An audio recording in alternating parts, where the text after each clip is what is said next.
Audie Murphy, America's most decorated World War II soldier, was a name that inspired generations. Not just for his courage in combat, but also for his improbable rise to Hollywood stardom.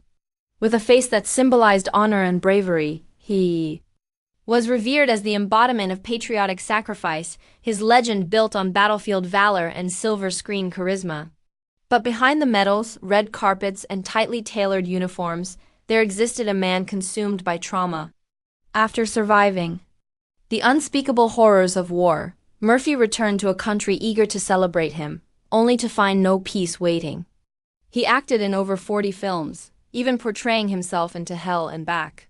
But behind the scenes, he struggled with what was then a nameless affliction, PTSD, plagued by night terrors and flashbacks. Murphy often locked himself alone in hotel rooms, clutching a pistol, fearing enemies that no longer existed. Hollywood, rather than healing him, became a new war zone of public pressure, shallow praise, and emotional exhaustion. Yet the greatest mystery of Murphy's life would not surface until its tragic end. In 1971, he boarded a private plane departing from Georgia, bound for a business trip. The aircraft crashed into a foggy Virginia hillside, killing all on board. While the official verdict blamed pilot error and bad weather, the circumstances have since given rise to haunting questions. Why did the plane fly despite severe visibility warnings? Why were no mechanical issues ignored?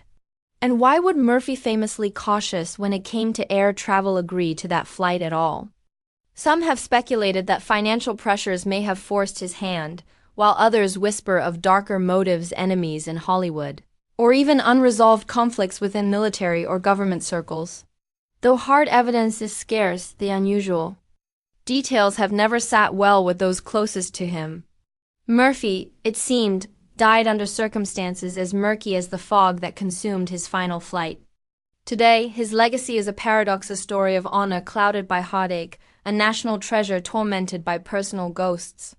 He fought the Axis powers abroad but returned to fight an invisible war at home against trauma, skepticism, and the weight of expectation. Though his grave may rest quietly in Arlington National Cemetery, the questions surrounding his life and death continue to echo. Audie Murphy's story is no longer just a tale of courage, it's a haunting reminder of how even legends can be misunderstood, forgotten, or perhaps silenced. In the end, one is left to wonder, was his death merely an accident or something more disturbing? The truth, buried beneath decades of speculation, may never be fully uncovered, but his story deserves to be told again and again with honesty, reverence, and an open mind.